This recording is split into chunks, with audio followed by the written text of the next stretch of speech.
Hello teachers, எல்லாருக்கும் வணக்கம்ங்க. நம்மளோட சேனலை தொடர்ந்து பார்த்துட்டு வர எல்லாருக்கும் ரொம்பவுமே நன்றிங்க. இன்றைக்கி நம்மளோட சேனலில் என்ன ஏஜ், அதாவது history of English literature UG TRB as well as UGC நெட்டுக்காக நம்ம பார்த்துக்கிட்டு இருக்கோம் இல்லைங்களா.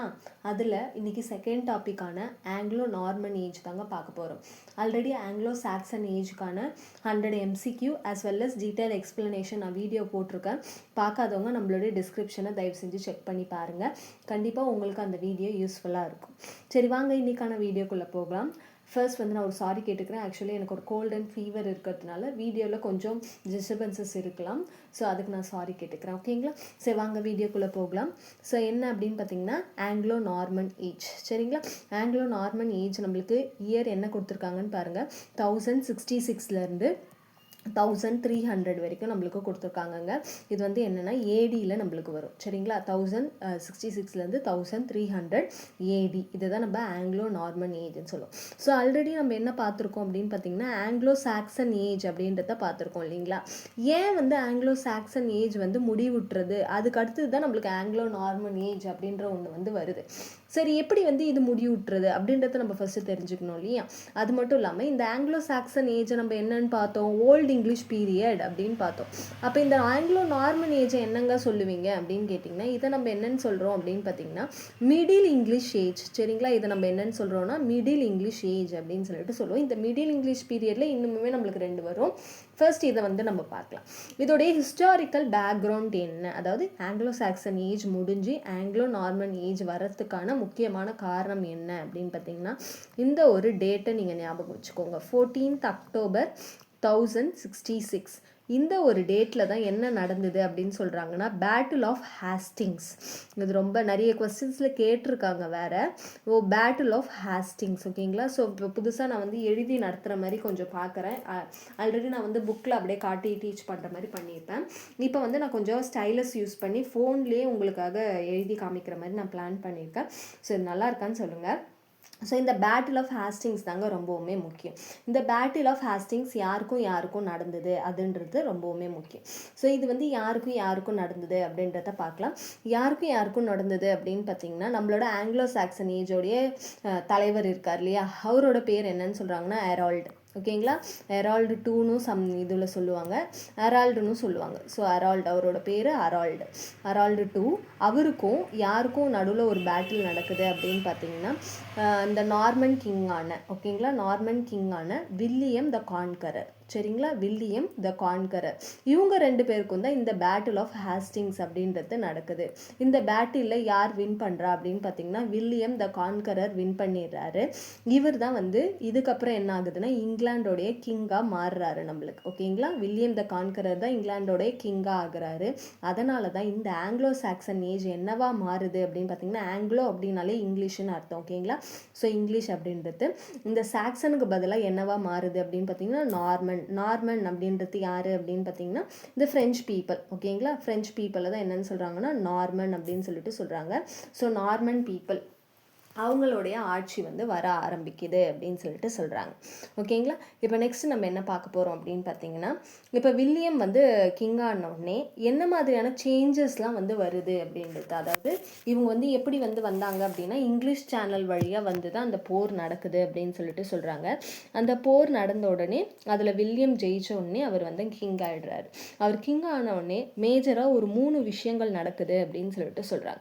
என்னென்னா ஃப்ரெஞ்சு லாங்குவேஜ் அப்படின்னு வந்து அங்கே உள்ளே வர ஆரம்பிக்குது. அதாவது இப்போ ஆங்கிலோ சாக்சன் ஏஜில் வந்து எப்படி வந்து இந்த ஜெர்மனியோடைய கலப்பு வந்து அங்கே இருக்குமோ, ஏன்னா ஆங்கிள்ஸ், சாக்சன்ஸ், ஜூட்ஸ் எல்லாருமே ஜெர்மனி நாட்டை சேர்ந்த ஒரு ட்ரைபல் பீப்புள் இல்லையா, அந்த மாதிரி இந்த நார்மன்ஸ் அப்படின்றவங்க ஃப்ரெஞ்சு கலப்பு வந்து கொண்டு வராங்க.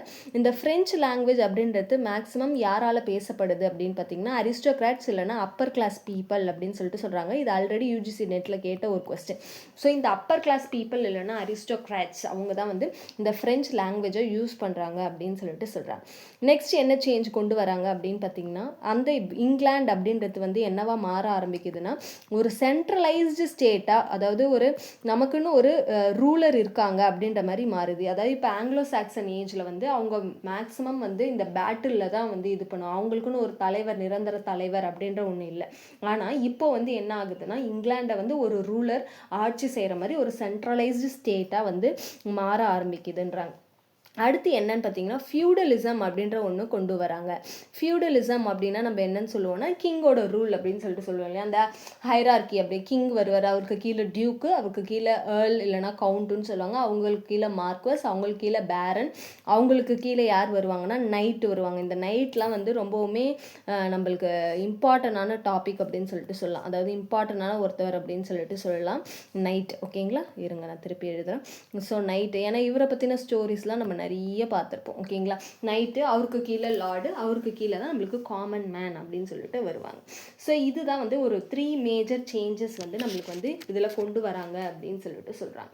சரி, இப்போ வந்து ஓல்டு இங்கிலீஷ் லிட்ரேச்சர்லாம் நம்ம பார்த்துருக்கோம் இல்லையா, ஓல்டு இங்கிலீஷ் லிட்ரேச்சரில் எது எதெல்லாம் இம்பார்ட்டன்ட் அப்படின்றத பார்த்தாச்சு. இப்போ மிடில் இங்கிலீஷ் ஏஜ், இந்த மிடில் இங்கிலீஷ் ஏஜில் எது எதெல்லாம் இம்பார்ட்டன்ட் லிட்ரேச்சர், அதாவது இதில் என்ன ட்ராபேக் அப்படின்னு பார்த்தீங்கன்னா, மிடில் ஏஜை வந்து என்ன ஏஜ்னு, அதாவது ஓல்டு ஏஜையும் சரி இந்த ஏஜையும் சரி என்ன ஏஜ்னு குறிப்பிடுறாங்க அப்படின்னு பார்த்தீங்கன்னா டார்க் ஏஜ் அப்படின்னு குறிப்பிடுறாங்க. சரிங்களா, என்ன ஏஜ்னு குறிப்பிடுறாங்கன்னா டார்க் ஏஜ். ஒரு நிமிஷம். ஸோ டார்க் ஏஜ் அப்படின்னு குறிப்பிட்றாங்க. அதுக்கான காரணம் என்ன அப்படின்னு பார்த்தீங்கன்னா, ஓல்டு இங்கிலீஷ் பீரியட்லேயும் சரி மிடில் இங்கிலீஷ் பீரியட்லேயுமே சரி இந்த ஸ்டடி, அதாவது இந்த எஜுகேஷன் அப்படின்றது வந்து மேக்ஸிமம் வந்து அப்பர் கிளாஸ்க்கு இல்லை இன்டலெக்சுவல் பீப்புளுக்கு மட்டும்தான் இருக்கிற மாதிரியான ஒரு விஷயமா இருந்ததே தவிர காமன் பீப்புள் அதை யூஸ் பண்ணிக்கிற மாதிரியான ஒரு விஷயமா இல்லை. அதனால தான் அந்த ஏஜை வந்து ஒரு டார்க் ஏஜ் அப்படின்னு சொல்லிட்டு சொல்கிறாங்க. அது மட்டும் இல்லாமல் இந்த ஏஜில் நம்மளுக்கு வந்து என்ன இல்லை அப்படின்னு பார்த்தீங்கன்னா, பிரிண்டிங் ப்ரெஸ் அப்படின்றது இன்னுமே கண்டுபிடிக்காத காலகட்டத்தினால என்ன ஆகுது, வெறும் வந்து அந்த எஜுகேட்டட் பீப்புள் மட்டும்தான் வந்து இந்த புக்ஸ் எல்லாம் படிக்கிற ஒரு விஷயங்கள் இருக்குது, எழுதுகிற ஒரு விஷயங்கள் இருக்குது. காமன் பீப்புள்னால இதெல்லாம் படிக்க முடியாது, எழுத முடியாது அப்படின்ற மாதிரியான விஷயங்கள் தோன்ற ஆரம்பிக்குது. ஸோ நெக்ஸ்ட் என்னென்னா, என்ன மாதிரியான லிட்ரேச்சர் வந்தது அப்படின்னு பார்த்தீங்கன்னா, மெயினாக என்ன மாதிரியான லிட்ரேச்சர் வந்ததுன்னு சொல்கிறாங்கன்னா ஹிஸ்ட்ரி. ஓகேங்களா, ஹிஸ்ட்ரி சம்மந்தமான விஷயங்கள், அதாவது ஹிஸ்ட்ரி சம்மந்தமான புக்ஸ் வந்து வந்திருக்கு. அடுத்தது பார்த்திங்கன்னா ரொமான்ஸ். நம்ம ரொமான்ஸ்னு எடுத்துனோடனே அதுக்கு நிறைய மீனிங், இப்போ இருக்கிற மீனிங், ஆனால் அந்த மிடில் ஏஜில் வேறு மாதிரியான மீனிங் அதுக்கு வந்து சொல்கிறாங்க. அண்டு ரிலிஜியன் சம்மந்தமான புக்ஸ், இந்த 3 விஷயங்கள் தான் நம்மளுக்கு மிடில் இங்கிலீஷ் ஏஜில் வந்ததாக சொல்கிறாங்க. ஓகேங்களா, ஸோ என்ன மாதிரியான புக்ஸ்லாம் வந்தது அப்படின்றத இப்போ 1 by 1 நம்ம வந்து பார்க்கலாம். ஸோ ஹிஸ்ட்ரி புக் அப்படின்னு எடுத்துக்கிட்டிங்க அப்படின்னு பார்த்தீங்கன்னா, ஹிஸ்ட்ரியில் 3 புக்கு ரொம்பவுமே இம்பார்ட்டன்ட்ங்க. அதாவது ஃபர்ஸ்ட் வந்து என்ன புக் அப்படின்னு பார்த்தீங்கன்னா, ரொம்பவுமே இம்பார்ட்டண்டான புக் அப்படின்னு பார்த்தீங்கன்னா ஜாஃப்ரி. ஓகேங்களா, ஸ்பெல்லிங் புரியலன்னா என்ன சொல்லுங்கள், நான் கமெண்ட்டில் கூட சொல்கிறேன். ஜாஃப்ரி ஆஃப் மன்மத், இவர் எழுதின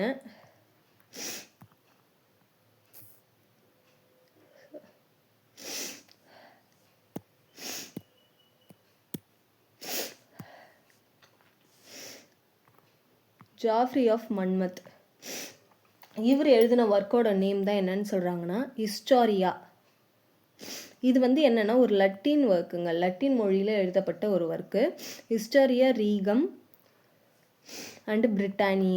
ஸோ இதுதான் இந்த ஒர்க்கோட பேர். சரிங்களா, இது வந்து என்னென்னா லத்தீன் லாங்குவேஜில் எழுதப்பட்டது. இந்த புக்கை இந்த ஜாஃப்ரி ஆஃப் மன்மத் வந்து எப்படி எழுதுறாருன்னா, கெல்டிக் பீப்புள் சொல்கிற ஸ்டோரிஸ் வச்சும் இவரோட இமேஜினேஷன் வச்சும் இந்த ஒரு ஸ்டோரியை எழுதுறாரு, ஹிஸ்டோரியா ரிஜானா பிரிட்டானியா. இது எந்த லாங்குவேஜில் எழுதப்படுதுன்றது ரொம்ப ஞாபகம் வச்சுக்கோங்க, லத்தீன். இந்த லத்தீன் புக்கை தழுவி தான் வேஸ் என்ன பண்ணுறாரு அப்படின்னு பார்த்தீங்கன்னா ஒரு புக் எழுதுறாரு. ஓகேங்களா, இப்போ ஜாஃப்ரி ஆஃப் மன்மத் இருக்கார்லையே, அதே மாதிரி வேஸ் வந்து ஒரு புக்கை எழுதுறாரு. அந்த புக்கு பேர் என்னன்னா ரோமன் டி ப்ரூட். சரிங்களா, அந்த புக்கோட பேர் ரோமன் டி ப்ரூட். இதுவும் என்ன டிஃப்ரென்ஸ்னா, இது லத்தீனில் எழுதியிருக்காங்க. இந்த புக்கு எது லாங்குவேஜில் எழுதப்பட்டது அப்படின்னு பார்த்தீங்கன்னா ஃப்ரெஞ்சு லாங்குவேஜில். இந்த ஜாஃப்ரி ஆஃப் மன்மத் எழுதின இந்த புக்கு தழுவி தான் வேஸ் வந்து இந்த புக்கை எழுதியிருக்காரு. இது வந்து ஃப்ரெஞ்சில் எழுதப்பட்ட ஒரு ஒர்க் அப்படின்னு சொல்லிட்டு நம்மளுக்கு சொல்கிறாங்க.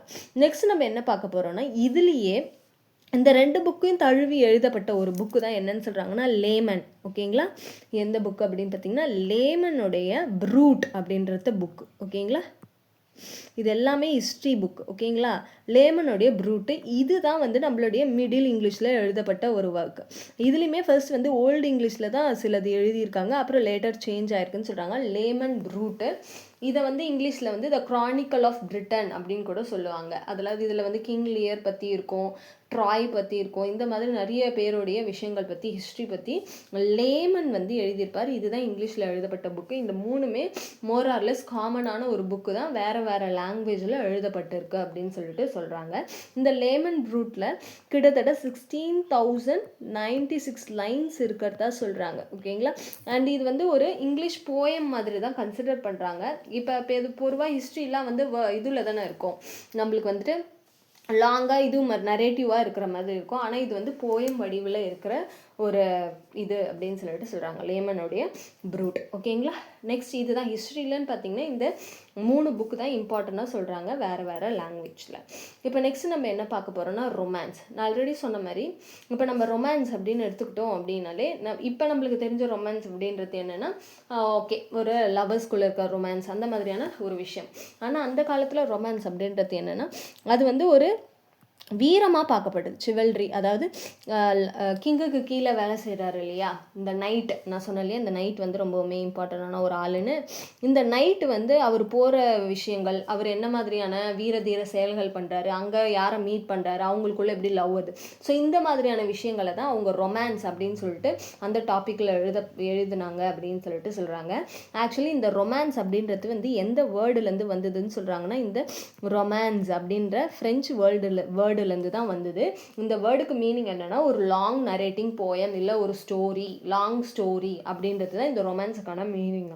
இந்த காலகட்டத்தில் என்ன மாதிரியான ரொமான்ஸ் எழுதுனாங்க அப்படின்னு பார்த்தீங்கன்னா அந்த டைப் ஆஃப் ரொமான்ஸ்க்கு பேர் என்னன்னு சொல்கிறாங்கன்னா மெட்ரிக்கல் ரொமான்ஸ் அப்படின்னு சொல்லிட்டு சொல்கிறாங்க. சரிங்களா. இது ரொம்ப இம்பார்ட்டன்ட். எந்த டைப் ஆஃப் ரொமான்ஸ் எழுதப்பட்டதுன்னா மெட்ரிக்கல் ரொமான்ஸ் அப்படின்றது எழுதப்பட்டது. இந்த மெட்ரிக்கல் ரொமான்ஸ்லையுமே வந்து சப்ஜெக்ட் மேட்டர் வந்து டிஃப்ரெண்ட்டாக இருக்கும். அதாவது ஃப்ரான்ஸோட சப்ஜெக்ட் மேட்டர் வச்சு எழுதுவாங்க, ஃப்ரான்ஸில் நடக்கிற மாதிரியான விஷயங்கள் எழுதுவாங்க. அடுத்து பார்த்திங்கன்னா ரோமில் நடக்கிற மாதிரியான விஷயங்கள் வச்சு எழுதுவாங்க. அடுத்து தேர்ட் ஒன் பார்த்திங்கன்னா பிரிட்டனில் நடக்கிற விஷயங்கள், அங்கே என்ன மாதிரியான வீர தீர செயல்கள்லாம் நடக்குது அப்படின்றத வச்சு வந்து எழுதுவாங்க. இதில் ஃப்ரெஞ்சில் வந்து சால்மாண்டே அப்படின்ற ஒரு புக் எழுதியிருக்காங்க. அண்டு ரோமை சம்மந்தப்பட்டது பார்த்திங்கன்னா stories of Alexander the great, battle of Troy, இது எல்லாமே ரோமில் நடக்கிற மாதிரி எழுதியிருப்பாங்க.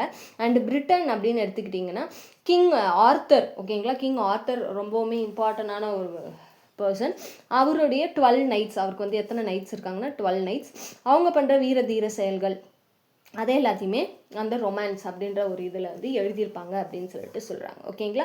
இப்போ 2 விஷயம் பார்த்துட்டோமா, ஹிஸ்ட்ரி பார்த்துட்டோம் அண்ட் ரொமான்ஸ் பார்த்துட்டோம். இப்போ 3ஆவதாக நம்ம என்ன பார்க்க போகிறோம் அப்படின்னு பார்த்தீங்கன்னா ரிலிஜியன் சம்மந்தப்பட்ட புக்ஸ். ஓகேங்களா. இம்பார்ட்டன்ட் ஒர்க்ஸ் எல்லாமே நான் பின்னாடி கொடுக்குறேன். ரிலிஜியன் இதுலேயும் வந்துட்டு ஒரு 3 டிஃப்ரெண்ட் டைப்ஸ் இருக்குது. அதாவது ரிலிஜியன், அதாவது ட்ராமா வருது அப்படின்னு பார்த்தீங்கன்னா ட்ராமாலேயே நம்மளுக்கு 3 இருக்கு இல்லையா, miracle place, mystery place and morality place அப்படின்னு சொல்லிட்டு சொல்கிறாங்க. இந்த மிராக்கல் பிளேஸ், அதாவது இந்த ட்ராமா முதல்ல எங்கேருந்து தோன்ற ஆரம்பிக்குதுன்னா ஃப்ரான்ஸ்லேருந்து தான். அவங்க வந்து ஃபர்ஸ்ட் இந்த மிராக்கல் பிளேவை தொடங்க ஆரம்பிக்கிறாங்க. மிராக்கல் பிளேனா லைஃப்ஸ் ஆஃப் செயின்ட்ஸ். ஓகேங்களா. அதாவது வாழ்க்கையில் ஏதோ ஒரு மிராக்கல் பண்ணுறாரு ஒரு செயின்ட்னா அவரை பற்றி எழுதுறது இந்த மிராக்கல் பிளேஸ் அப்படின்னு சொல்கிறாங்க. நெக்ஸ்ட் மிஸ்ட்ரி பிளேஸ் அப்படின்னு பார்த்தீங்கன்னா இது பைபிளில் இருக்க ஸ்டோரிஸ் பற்றியும் இல்லை லைஃப் ஆஃப் கிறிஸ்ட் பற்றியும் எழுதுறது தான் மிஸ்ட்ரி பிளேஸ்ன்னு சொல்கிறாங்க. முதல்ல இந்த பிளே வந்து எங்கே பெர்ஃபார்ம் பண்ணப்பட்டது அப்படின்னு சொல்கிறாங்கன்னா இங்கிலாண்டில். ஓகேங்களா. இங்கிலாண்டில், அதுவும் ஃப்ரான்ஸ் சம்மந்தப்பட்ட ஒரு பிளேவை தான் ஃபர்ஸ்ட் இது பண்ணப்படுது அப்படின்னு சொல்லிட்டு சொல்கிறாங்க. And morality play is nothing but இந்த மாரல் லெசன்லாம் ப்ரீச் பண்ணுறதுக்காக எழுதப்படுறது தான் மொராலிட்டி பிளே. ஓகேங்களா. ஸோ இவ்வளோ தான் வந்துட்டு அவங்க வந்து ஒர்க்ஸாக இது பண்ணியிருக்காங்க. இம்பார்ட்டன்ட் ஒர்க்ஸ் நம்ம பார்க்கலாம். இப்போ இந்த காலகட்டத்தில் நடந்த நோட்டபிள் ஈவெண்ட்ஸ் என்னென்ன, நோட்டபிள் ஈவெண்ட்ஸ் அப்படின்னு எடுத்திங்கன்னா ரொம்பவுமே நோட்டபிள் ஈவெண்ட் அப்படின்னு பார்த்திங்கன்னா மர்டர் ஆஃப் தாமஸ் பக்கெட். இது ரொம்ப இம்பார்ட்டன்ட். பின்னாடி நிறைய பேரால் இதை பற்றி சொல்லப்பட்டு இருக்கு. ஓகேங்களா. Murder of Thomas bucket.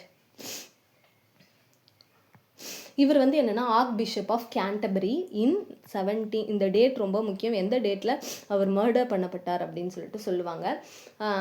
அதே மாதிரி யாரை ஞாபகம் வச்சுக்கோங்கன்னா ஹென்றி II ஞாபகம் வச்சுக்கோங்க. அதாவது இங்கிலாண்டை வந்து ஹென்றி II ஆட்சி செஞ்சுட்டு இருந்தார். இவருடைய ஃப்ரெண்டு தான் யாருன்னா தாமஸ் பெக்கெட். இவர் வந்து அந்த சர்ச்சில் வந்து ஆர்க் பிஷப்பாக வேலை செய்வார். ஆனால் ஹென்றி IIக்கும் தாமஸ் பெக்கெட்டும் என்னதான் நண்பர்களாக இருந்தாலும் சில விஷயங்கள்லாம் அவங்களுக்குள்ள கருத்து வேறுபாடு வந்துடுது. அதனால என்ன ஆகுதுன்னா ஹென்றி IIவே ஹாலை வச்சு தாமஸ் பெக்கெட்டை வந்து மர்டர் பண்ணுறாரு. ஸோ இதுதான் வந்து மர்டர் ஆஃப் தாமஸ் பெக்கெட். ஓகேங்களா? இவரை வந்து அசாசின் பண்ணது, அதாவது இந்த மர்டர் பண்ணதை வந்து நம்ம நிறைய இடத்துல பார்க்கலாம். இப்போ ஃபர்ஸ்ட் இந்த விஷயம் வந்து எதில் வரும் அப்படின்னா, டிஎஸ் எலியட்டுடைய மர்டர் இன் கேத்ரல் அந்த புக்கில் வந்து இதுக்கான ரெஃபரன்ஸை உங்களால் பார்க்க முடியும். நெக்ஸ்ட் பார்த்தீங்கன்னா கேண்டபரி டேல்ஸ், நம்ம சாசர் எழுதியிருப்பார் இல்லையா கேண்டபரி டேல்ஸு, அதுலேயும் இதுக்கான ஒரு ரெஃபரன்ஸை உங்களால் பார்க்க முடியும். அதாவது அவங்க எல்லாருமே யாருடைய ஷ்ரெயினுக்கு போயிருப்பாங்க அப்படின்னு பார்த்தீங்கன்னா, தாமஸ் பெக்கெட்டுடைய ஷ்ரெயின், அதாவது அந்த சர்ச்சுக்கு தான் போவாங்க. அதாவது இவர் வந்து கொல்லப்பட்டது வந்துட்டு இவருக்கு அடுத்தது ஆவியாக அந்த சர்ச்சில் சுற்றுறது தான் நிறைய கதைகள்லாம் வரும். ஸோ இது வந்து ஒரு நோட்டபிள் ஈவெண்ட்டாக பார்க்கப்படுது. ஓகேங்களா? Notable event during that middle age, அதாவது ஆங்கிலோ நார்மன் ஏஜில் ஒரு notable event. Next notable event என்ன அப்படின்னு பார்த்தீங்கன்னா, establishment of Oxford and Cambridge university. இப்போ வரைக்குமே நம்மளுக்கு தெரியும், ஒரு உலகம்ல ரொம்பவுமே பெரிய நிறைய பேர் படிக்கிற இல்லை ஃபேமஸான யூனிவர்சிட்டி அப்படின்னா நம்ம என்னன்னு சொல்லுவோம்னா Oxford university and Cambridge university அப்படின்னு சொல்லுவோம் இல்லையா? சாரி, இதுவாகுது கேம்பிரிட்ஜ் யூனிவர்சிட்டி. இது ரெண்டுத்தையும் நம்ம என்னன்னு சொல்லுவோம்னா ஒரு ஃபேமஸான யூனிவர்சிட்டின்னு சொல்லுவோம். இது அந்த காலகட்டத்தில் தான் கட்டப்பட்டதுன்னு சொல்கிறாங்க. ஆக்ஸ்ஃபோர்ட் யூனிவர்சிட்டி வந்து 1096 இதில் கட்டப்பட்டது.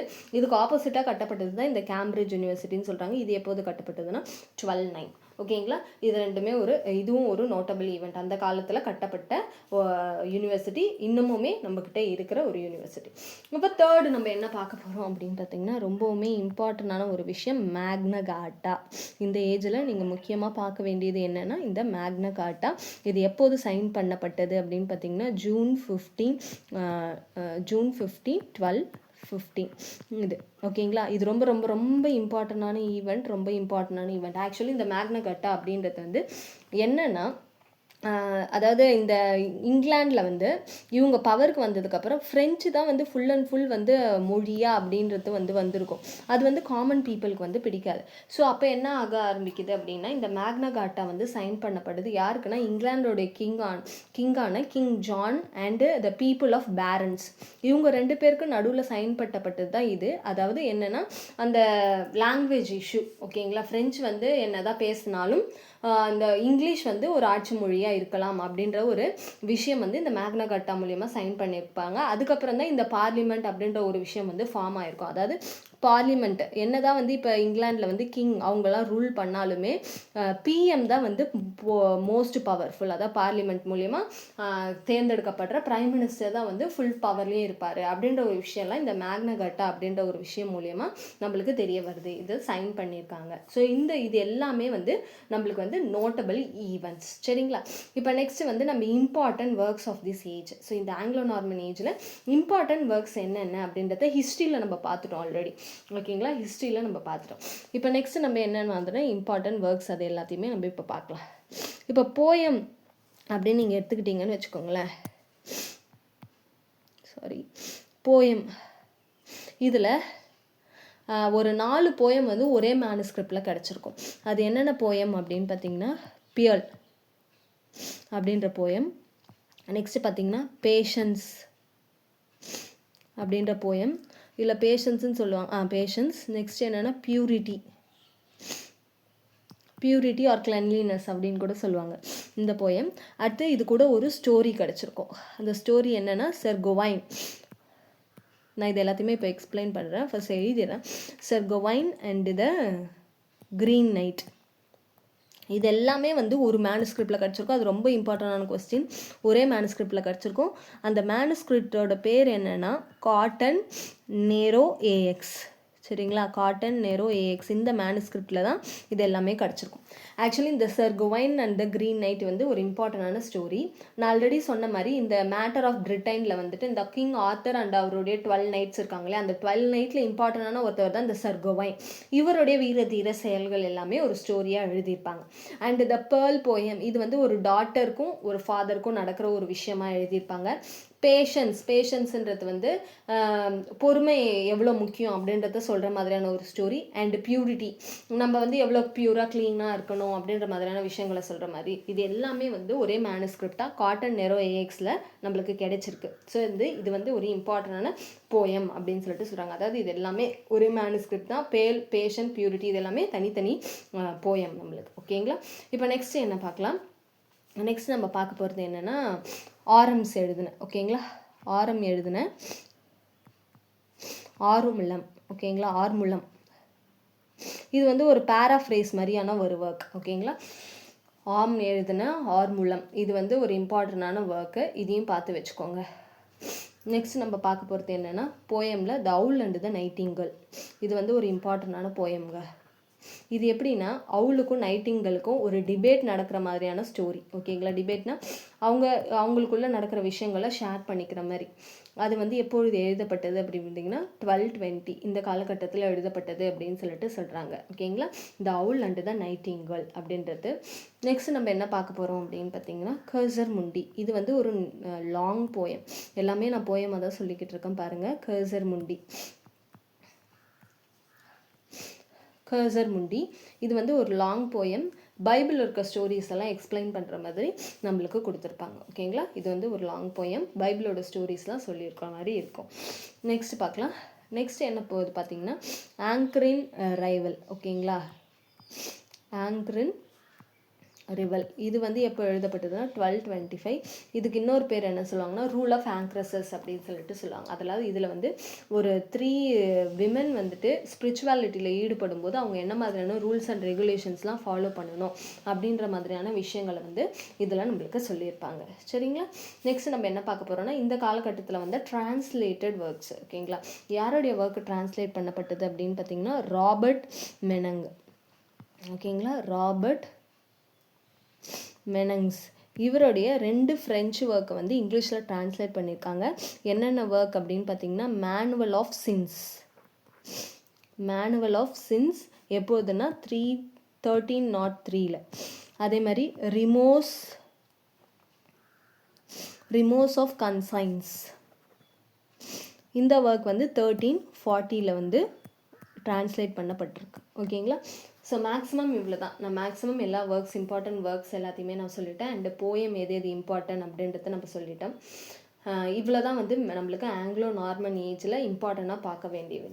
ஓகே, இப்போ கன்க்ளூஷன். அதாவது இந்த ஏஜில் முக்கியமாக நம்ம என்னென்ன தெரிஞ்சுக்கணும். இப்போ ஒர்க்ஸ் வந்து இம்பார்ட்டன்ட் என்னென்ன தெரிஞ்சிச்சு இல்லையா. அதாவது இந்த ஆங்கிலோ நார்மன் ஏஜில் நம்மளுக்கு என்னென்ன இதுனா ஒரு நேஷன் வந்து இதுவாகிருக்கு. அதுக்கு முன்னாடி வந்து பீப்புள் எல்லாமே ஸ்ப்ரெட் ஆகியிருந்தாங்க.